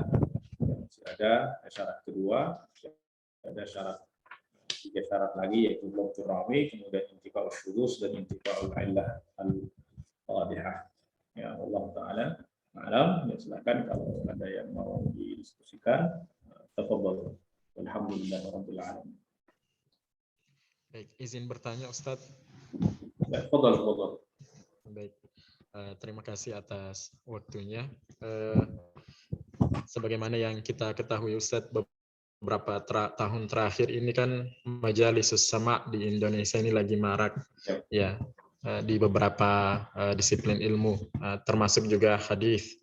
Ya, apakah ketika kita sudah mendengar riwayat ya, mengikuti majelis sama, otomatis apakah kita sudah disebut sebagai rawi, dan apakah syarat-syarat yang disebutkan tadi itu ketika kita ingin meriwayatkan apa yang kita dengarkan itu harus terpenuhi syarat-syarat yang disebutkan tadi itu, Ustaz. Baik, begitu Ustaz. Syukran. Ya, jadi bismillah, jadi semaraknya di Indonesia, bahkan bukan di Indonesia saja, di semua negara-negara Islam sekarang itu kembali semarak majelis-majelis riwayat, ya. Dan ini adalah sesuatu yang baik, yaitu menghidupkan kembali tradisi para ulama di dalam menyambung, ya, mewujudkan ketersambungan sanad kepada Rasulullah SAW. Karena bagaimanapun juga bersanad itu artinya kita berada di dalam satu barisan dengan Rasulullah, yang awalnya adalah Rasulullah dan kita berada yang di terakhir, ya. Nah, apakah seseorang yang mendengarkan riwayat tersebut sudah dikatakan sebagai rawi, ya, secara istilah ya dia tidak dikatakan sebagai rawi, yarwi hadzal hadis pula tidak, ya. Mungkin dia dikatakan sebagai orang yang memiliki sanad, karena perawinya ini adalah orang yang memang ya artinya rawahu fulan. Nah, berarti artinya hadis ini diriwayatkan oleh fulan di dalam kitab yang mereka tulis dengan sanad mereka kepada Rasulullah SAW.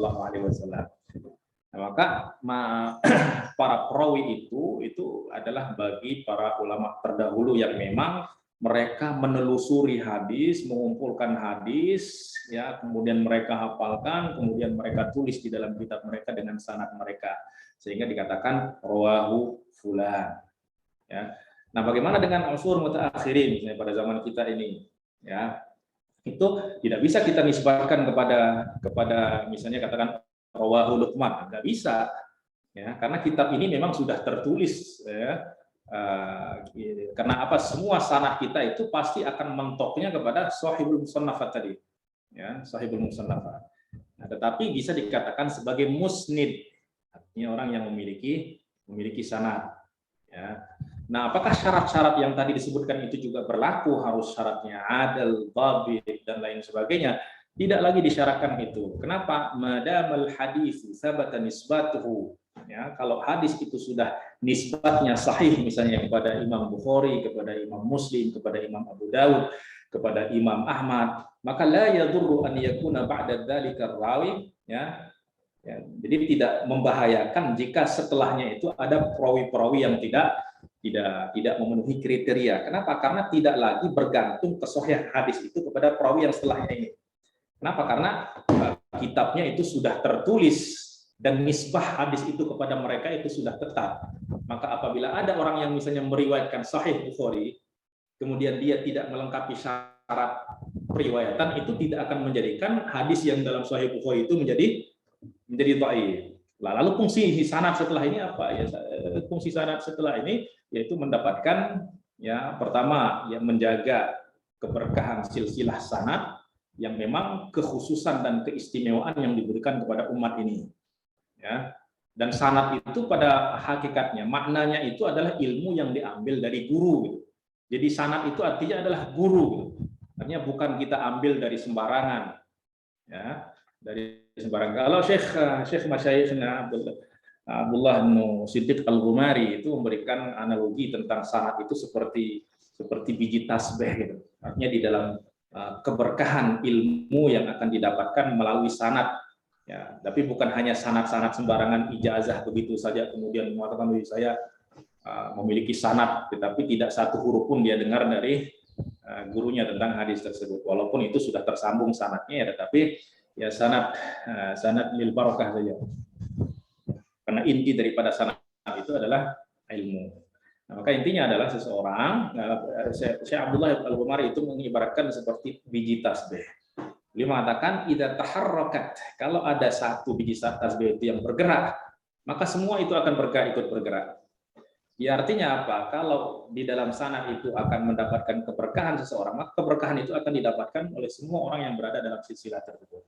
Wa idan qata, tetapi apabila ada ilmu yang diambil bukan melalui sanad, ya maka kalau dia bergerak sendiri, sehingga banyak kita temukan ada pemikiran-pemikiran yang keluar dari apa yang memang sudah ditetapkan oleh diijma'kan oleh para ulama, yaitu sumbernya adalah karena ketidakbersambungan sanadnya kepada, artinya dia tidak mengambil ilmu tersebut dari guru. Dan Imam Ahmad dulu ketika diajak berdialog dengan Ibnu Abi Du'ad, seorang ulama Mu'tazilah yang termasuk dari pelopor ataupun ulama besar Mu'tazilah, Imam Ahmad mengatakan, kaifa ukallimu man lam arahu waqifan ala babi alim. Lah bagaimana saya mau berdialog dengan orang yang saya nggak pernah melihat dia berdiri depan pintu ulama, katanya. Artinya apa? Saya nggak tahu ilmunya itu didapat dari mana, katanya. Bagaimana saya bisa berbicara dengan orang yang artinya tidak tersambung keilmuannya. Nah, maka di antara faedahnya adalah mendapatkan keberkahan itu, ya, dan mendapatkan keistimewaan yang memang Allah berikan kepada umat ini, yaitu umat Islam. Tidak ada di dalam sepanjang sejarah ada umat yang memiliki sanad kepada nabi mereka. Bahkan kita lihat Injil itu dinisbahkan kepada orang yang sudah Nabi Isa itu meninggal 500 tahun setelahnya, baru Injil itu dinisbahkan kepada Nabi Isa. Kemudian antara 500 tahun kepada Nabi Isa itu belum ada bukti. Ya, berbeda dengan umat ini, di dalam Al-Qur'annya itu bersanad, di dalam hadisnya bersanad, di dalam ilmunya itu semuanya bersanad. Maka di antaranya adalah mendapatkan keberkahan itu, walaupun tidak lagi diperlukan syarat-syarat seperti yang diperlukan untuk menentukan hadis itu sahih atau tidak. Kenapa ya? Karena memang hadisnya itu sudah tertulis di dalam kitab-kitab para ulama yang nisbah kitab itu kepada mereka itu sudah dipastikan. Dari mana kita bisa memastikan ya? Karena tawatur sudah masuk dalam kategori bahwa hadis ini adalah Sahih Bukhari, itu mutawatir sudah. Ya, tidak bisa dipungkiri. Ada orang mengatakan, oh ini bukan Sahih Bukhari, ini bukan karangan Imam Bukhari, nggak bisa lagi. Ya, nah, maka selama hadis itu sudah nisbatnya kepada muallifnya itu sudah sahih, maka la yadurru an yakuna ba'da dzalika rawin la yushtaratu bi hadhihi syurut al-khamsah. Maka enggak masalah lagi ada perawi yang bermasalah. Bahkan ada perawi yang kadzab pun itu sudah enggak akan mempengaruhi sama sekali. Ya, Allah taala alam. Jazakumullah khair, Ustaz.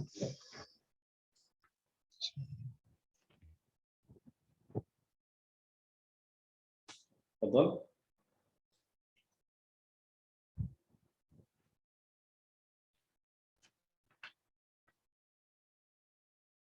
Silakan. Jadi bukan hanya pertanyaan, ada maklumat lain dan lain sebagainya. Silakan ya, didiskusikan supaya lebih hidup. Ya. Bismillah, izin bertanya Ustaz. Boleh.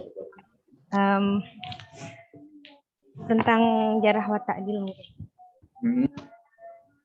Mungkinkah ada seorang kan kritikus ya, ketika menilai seorang perawi itu terpengaruh oleh subjektivitas gitu?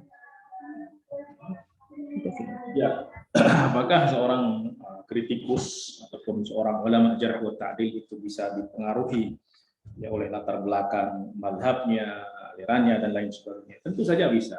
Subjektivitas itu selalu ada. Ya, oleh sebab itu nanti tidak semua kritikan dan tidak semua pujian itu diterima, dan itu syarat-syaratnya pun sudah dibahas secara tuntas di dalam ilmu jarh wa ta'dil. Ya, siapa yang jarahnya itu dianggap, siapa yang ta'dilnya itu juga dianggap. Kemudian sejauh mana dia terkesan oleh aliran yang dia anut misalnya dan lain sebagainya. Selalu ada subjektivitas itu. Tetapi pada akhirnya nanti para ulama akan menyeleksi, ya, mana jarah, mana kritikan ataupun pujian yang akan diterima. Nah, itu lebih detailnya nanti dibahas di dalam ilmu jarah wa ta'dil. Allah Ta'ala. Jazakumullah khairan Ustaz. Sekalian izin bertanya ini, untuk maju makalah itu random apa nanti nunggu pertemuan ke-7 Ustaz? Apa? Yang maju makalah presentasi itu siapa yang siap atau gimana? Ya kalau bisa harus berurut gitu, yang dari siapa yang dapat bagian yang awal sesuai dengan judulnya itu. Ya supaya ya, maklumatnya itu juga linear gitu, nggak tumpang tindih nanti yang akhir berbicara tentang materi terakhir, sementara ada keterkaitan dengan materi sebelumnya, sehingga nggak nyambung nanti. Ya, jadi seperti yang kita terapkan pada semester yang sebelumnya, ya seperti itu. Jadi yang kelompok pertama berbicara apa itu ilmu takhrid, kemudian muqaddimah tentang ilmu takhrid, perkembangan ilmu takhrid. Yang selanjutnya tentang judul-judul. Jadi untuk minggu depan berarti yang mempersiapkan adalah kelompok yang pertama. Minggu selanjutnya itu kelompok yang kedua. Nah, sehingga nanti dalam satu pertemuan itu kita sekaligus presentasi, kemudian sekaligus juga kita membaca tentang ilmu hadis. Ya.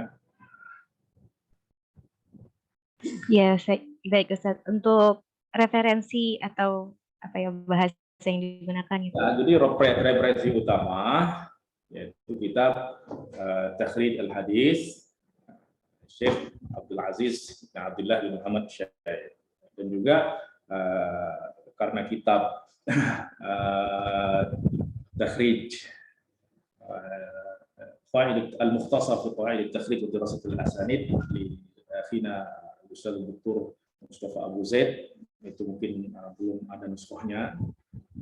Kemarin memang saya minta fotokopi, dan itu sangat penting juga untuk itu. Nanti saya usahakan nanti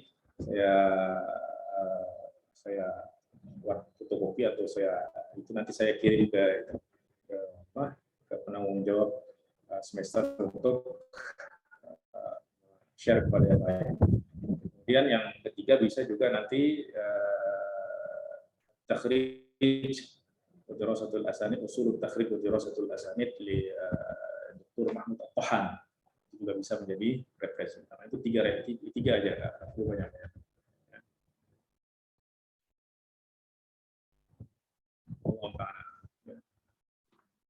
Bahasa Indonesia boleh kan Ustaz? Kalau bisa bahasa Arab, bahasa Indonesia juga nggak apa-apa. Yang penting intinya adalah kita memahami ilmu takhrij ini sehingga bisa kita praktikkan nanti. Praktikkan, ya nggak apa-apa, dan bahasa Indonesia juga nggak apa-apa. Apakah mengurangi nilai? Insya Allah enggak. Ya. Yang penting ya kita ingin tahu bahwa paham atau enggak, itu aja. Kami dulu di Mesir mengatakan, saya enggak peduli kamu nulis pakai bahasa Yunani, pakai bahasa Arab, tapi yang penting saya mau tahu kamu paham apa enggak, itu aja. Ya, jadi nggak apa-apa mau pakai bahasa Arab, mau pakai bahasa Inggris, mau pakai bahasa Indonesia. Ya. Jangan pakai bahasa daerah karena saya nggak akan paham kalau itu.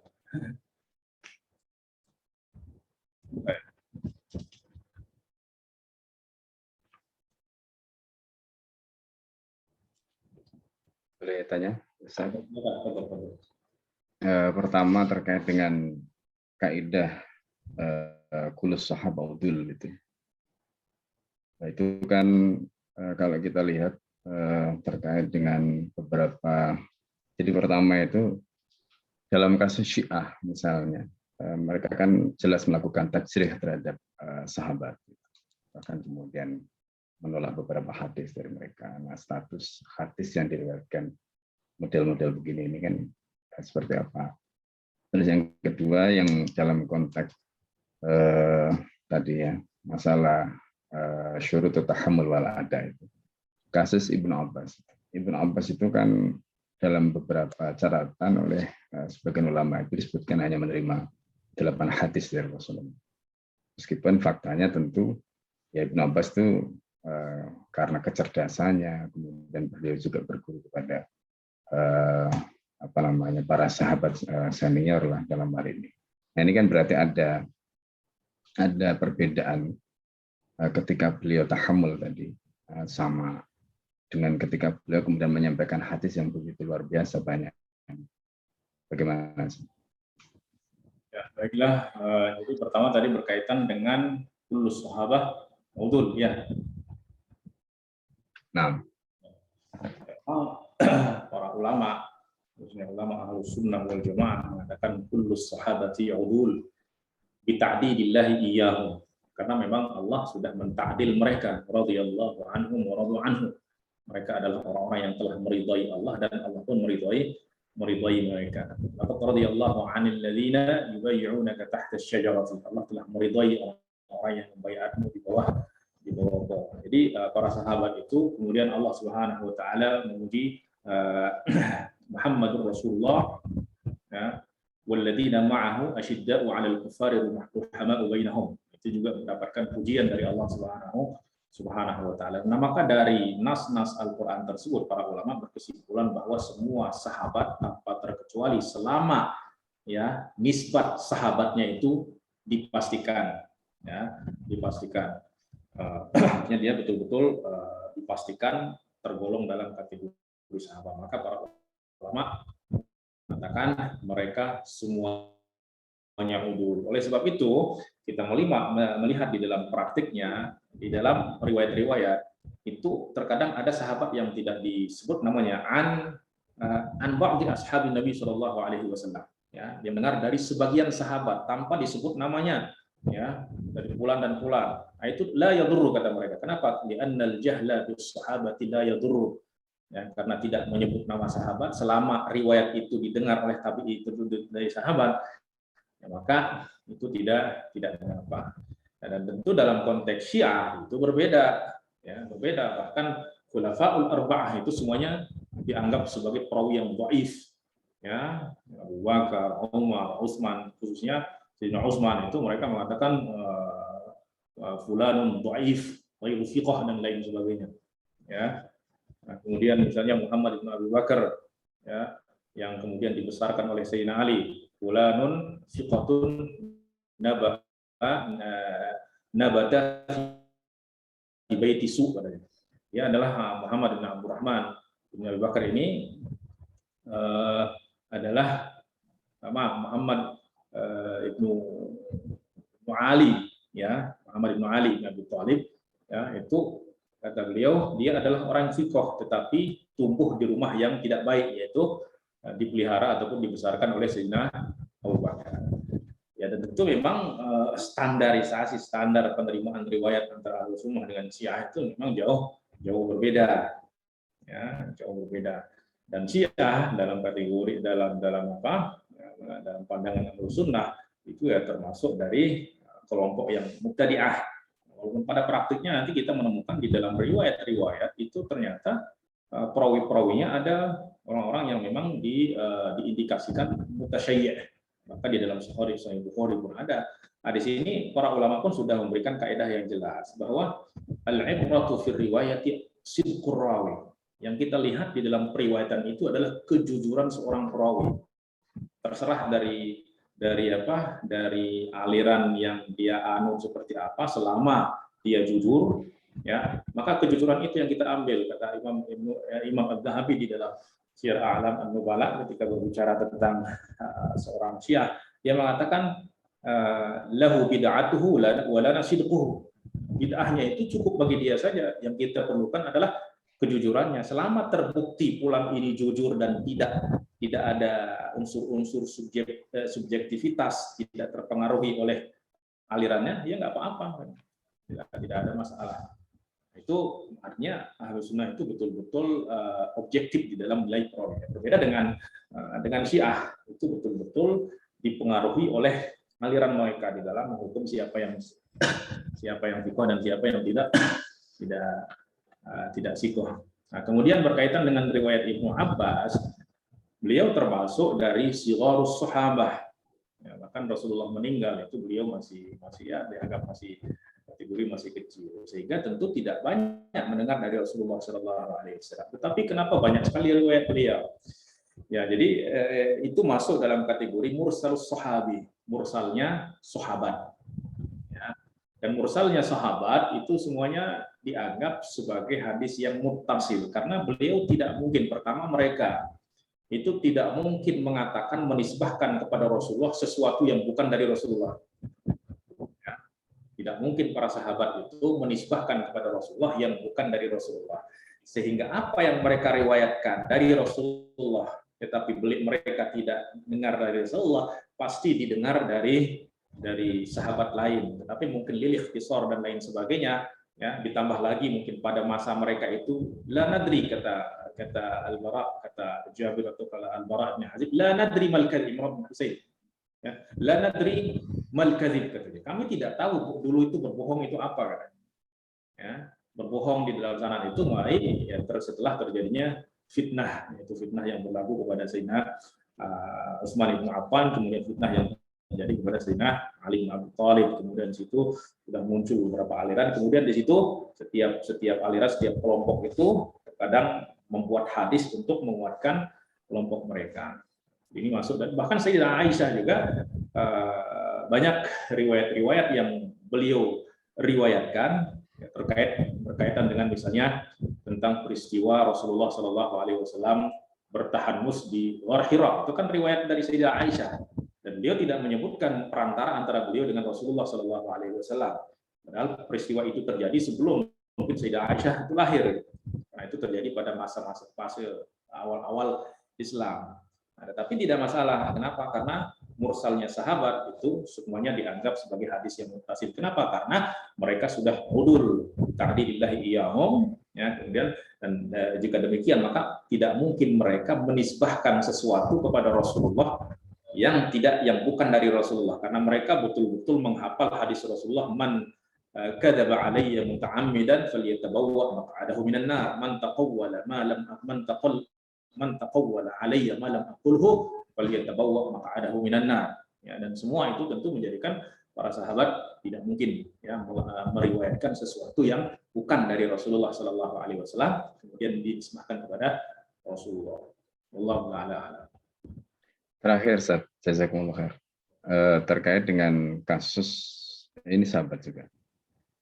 Dalam konteks kasus, jadi kalau pernah saya baca terkait dengan kasus Abi Bakrah. Kasus Abi Bakrah mengenai tuduhan beliau dalam kasus Mughirah bin Syu'bah yang kemudian tidak terbukti ketika dibawa di hadapan Umar karena ada salah satu saksi dalam kasusnya itu yang menarik diri. Lalu kemudian ini dipakai untuk mentajrih Abi Bakrah karena penolakan Umar terhadap kesaksian beliau setelah itu, karena Abi Bakrah tidak mau menarik laporannya terhadap Mughirah. Nah, ini seringkali juga dipakai oleh orang liberal atau orientalis untuk menyerang hadis-hadis dari Abi Bakrah. Bagaimana sih? Ya, jadi kasus seperti itu selalu ada peristiwa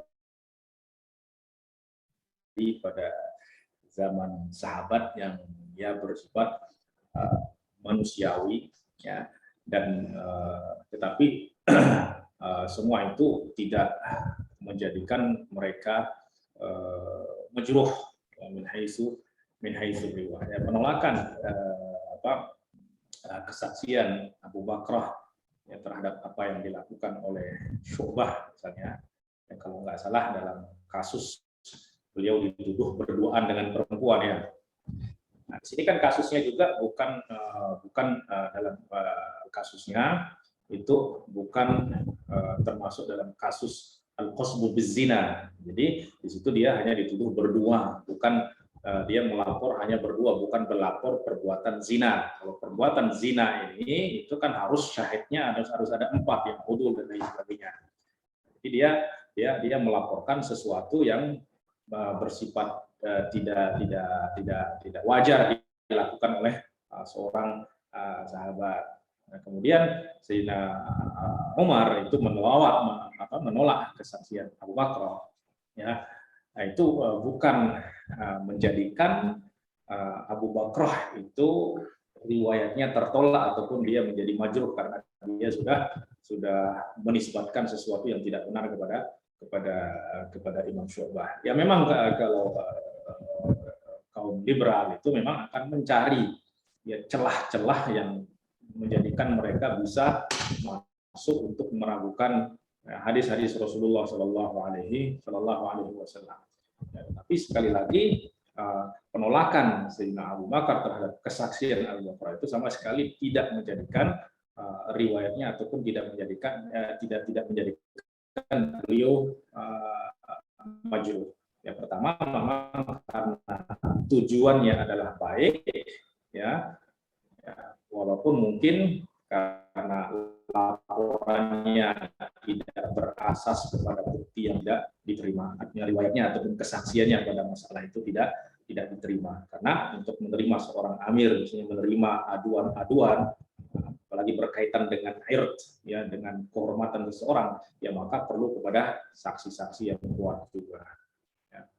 Mungkin di situ Allahu a'lam, ya Abu Bakar radhiyallahu anhu itu mungkin karena memiliki semangat dan lain sebagainya sehingga mungkin kurang memperhatikan dari sudut-sudut yang tadi disebutkan. Ya Allah taala. Ya kalau kaum liberal memang ya bahkan hadis riwayat-riwayat Abu Hurairah juga dipermasalahkan, riwayat Sayyidah Aisyah juga dipermasalahkan dan lain sebagainya. Ya, jadi ya disitulah kita memang harus ya betul-betul ya memiliki pegangan yang kuat untuk bisa menjawab syubhat-syubhat mereka. Allah taala. Jazakumullah.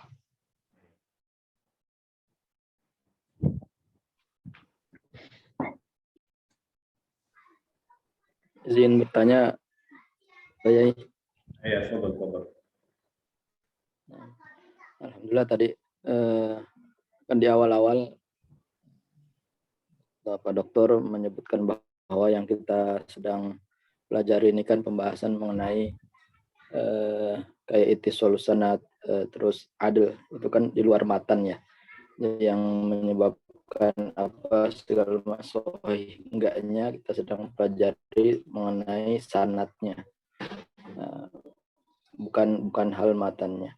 Nah, yang terjadi sekarang Pak Dokter, ya mereka mengkaji kitab-kitab yang kita lihat di kampung-kampung itu kitab-kitab kalau diteliti kesanadannya itu dhaif atau segala macam.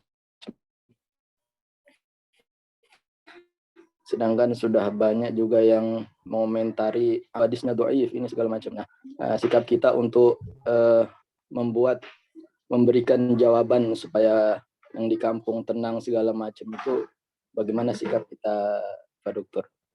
Nah, kalau kita jawabkan memang dhaif gitu sih. Tapi sudah menjadi amaliyah gitu di kampung tersebut. Nah, kita yang tahu tentang ini gimana sikapnya Pak Dokter? Ya, baik. Untuk mendukung ceritanya gitu. Jadi nanti mengenai materi kajian kita juga yaitu tentang hadis dhaif, apa itu hadis dhaif, kemudian hukum meriwayatkan hadis dhaif, kemudian hukum mengamalkan hadis dhaif, kemudian pendapat-pendapat ulama tentang mengamalkan hadis dhaif, ya, dan syarat-syarat mengamalkan hadis dhaif. Insyaallah itu akan kita bahas secara tuntas nanti, ya. Jadi mungkin saya akan jawab sekarang, nanti insya Allah akan kita bahas secara tuntas. Karena kalau saya jawab sekarang itu nanti ya, jawabannya akan terputus-putus gitu, nggak sempurna. Jadi nanti akan kita bahas di dalam kitab. Baik, Pak Dokter.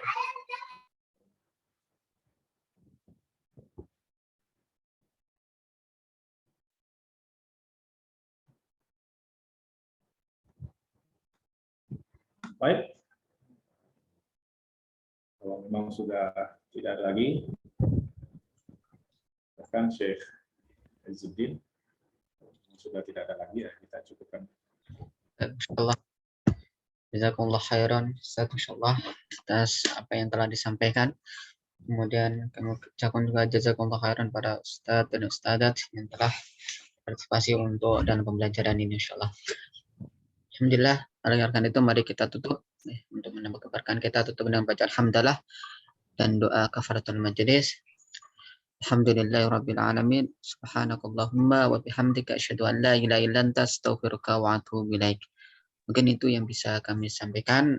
Lebihnya mohon maaf. Jazakallahu khairan Ustaz Lukmanul Hakim. Punya. Assalamualaikum warahmatullahi wabarakatuh. Waalaikumsalam warahmatullahi wabarakatuh. Jazakumullah khair Ustaz. Jazakumullah.